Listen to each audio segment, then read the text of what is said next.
Thank you, Mr. Speaker. I thank the Prime Minister for an advance copy of this statement. In fact, I received it yesterday when the Prime Minister made an appeal entitled Seeking Common Ground in Parliament. And where did she make that appeal? Not in Parliament, but in a small room just down the road.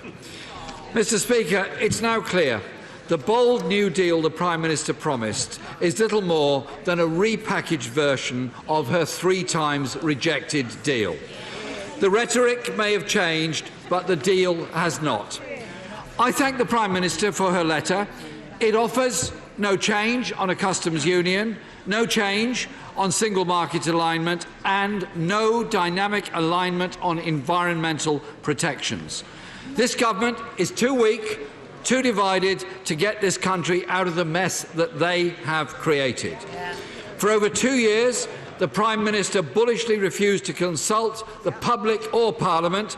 She did not seek a compromise until after she had missed her own deadline to leave. And by the time she finally did, she had lost the authority to deliver. That became evident during the 6 weeks of cross-party talks that ended last week. Talks that were entered into constructively on both sides to see if a compromise was possible. But, Mr. Speaker, while those talks are going on, Cabinet Minister after Cabinet Minister made statements undermining what their colleagues in the room were offering. The Foreign Secretary, Leader of the House, International Trade Secretary and Treasury Chief Secretary all made clear they would not tolerate a deal which included a customs union. While Tory leadership contender after Tory leadership contender took it in turns to make it absolutely clear that any compromise deal would not be honoured.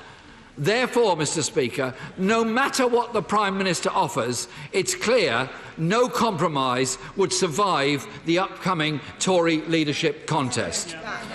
The multiple leaks reported from the Cabinet yesterday show the Prime Minister couldn't even get the compromise deal she wanted through her own Cabinet. And it's clear that the shrunken offer that emerged satisfied no one. Not her own backbenchers, not the DUP, and, Mr. Speaker, not the official opposition either. No Labour MP can vote for a deal on the promise of a Prime Minister who only has days left in her job. And even if the Prime Minister could honour her promises, the deal she is putting before us does not represent a genuine compromise. Her 10-point plan is riddled with contradiction and wishful thinking.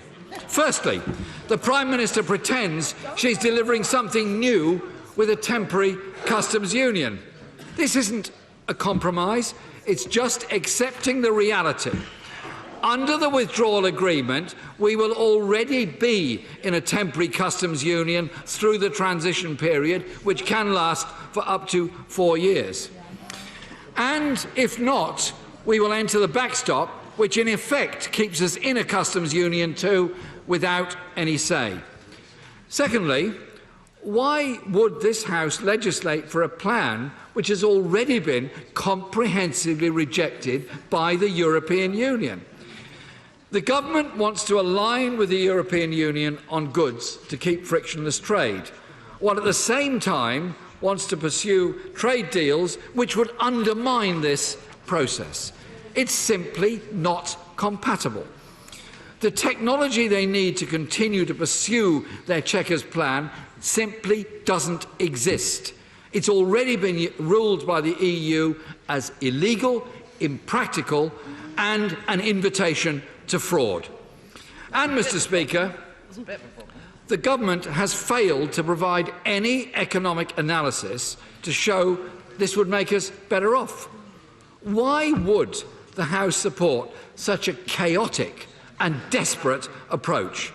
Labour set out a sensible compromise plan over a year ago, including a comprehensive and permanent customs union with the EU that gives us a say, that would allow us to strike trade deals as part of the world's biggest trading bloc, bring investment while maintaining the highest standards. It's credible and achievable. and the best way to protect industry, manufacturing and jobs, something this government is woefully indifferent to, as the latest crisis in the steel industry shows today. The government must be prepared to step in and take a public stake to save thousands of high-skilled jobs at British Steel, a foundation industry for any major economy. Instead, the Tory obsession is for striking trade deals with the likes of Donald Trump. They prioritise chlorinated chicken, further NHS privatisation and deregulation over protecting supply chains and jobs in this country. On workers' rights, Mr. Speaker, we have yet to see the full package the government intends to bring forward. But many in the trade union movement remain very sceptical. As Frances O'Grady of the Trade Union Congress said yesterday, and I quote, "This reheated Brexit deal won't protect people's jobs and rights." On environmental protections, it's clear the Prime Minister is not offering dynamic alignment, and that under her proposals, the United Kingdom would fall behind in a number of areas, with only a toothless regulator under the control of the Environment Secretary in place of binding international commitments to protect our environment. Finally, Mr. Speaker, on the issue of a confirmatory vote, I'm sure nobody here will be fooled by what the Prime Minister is offering. Will the Prime Minister tell us now if this offer is genuine? Will she give her party a free vote on this issue, or will she, as before, whip against a confirmatory referendum? If the government truly believes this is the best deal for the economy and for jobs, they should not fear putting that to the people. Mr. Speaker, for too long our politics has been sick.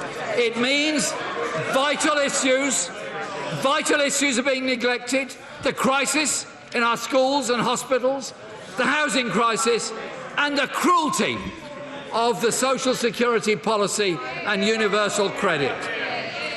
Our country needs leadership to bring us together.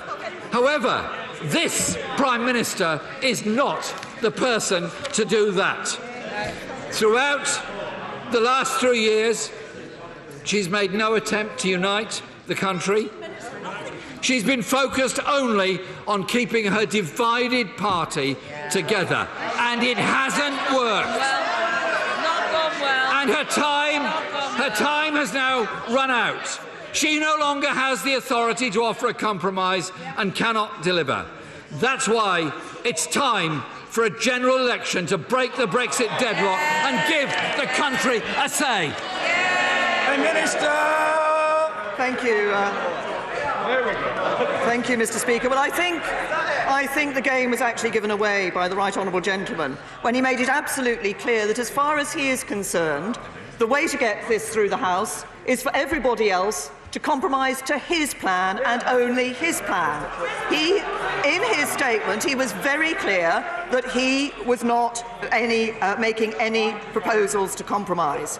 The government has indeed compromised. We have recognised that there are issues on which this House will need to decide, and that is the plain fact.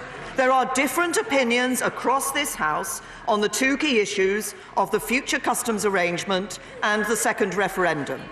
I've made my position very clear on these. The government has set out its position, but it is for this House to decide, and the best vehicle to do this is within the Withdrawal Agreement Bill. So then this House can finally make its mind up as to what it wants the future customs arrangement to be, and as to whether it thinks there should be a second referendum. He talks about free votes on a second referendum. Well, of course, in the indicative vote process that went through, we did indeed give Conservative members a free vote on this issue, and the second referendum was rejected across the House. He talks about he has some inaccurate comments. He talked about the environmental regulator. It will be an independent body which is able to hold the government to account on the issue of environmental standards. I think he showed his blinkered view on trade when what he sets out is, as far as he seems to be concerned, the only issue, the only people he wants to trade with are European Union. Actually, what we want to see is a good trade deal with the EU and good trade deals with other countries around the world. That is the best way forward for the United Kingdom. And he talked about British Steel, and I've answered in response to questions in PMQs on British School and what the government is doing. He talks about the Labour position of wanting a comprehensive customs union and of wanting all that dynamic alignment and that single market. I have to say to the right honourable gentleman that what the Labour Party wants to achieve in its relationship with the EU would make it even harder for a British government to take action to protect industries like the steel industry. He himself has always complained about state aid rules, but he would be wanting to tie himself into those state aid rules by what he is proposing for the future. But then, of course, what we see, he talks about different opinions. He talks about different opinions across this House. Of course, the one issue that has never properly been resolved in this House, and which the Withdrawal Agreement Bill would force to be resolved in this House, is whether the right honourable gentleman himself is for Brexit or against it. If he is for Brexit, he will vote for the Withdrawal Agreement Bill. Voting against the Withdrawal Agreement Bill is voting against Brexit.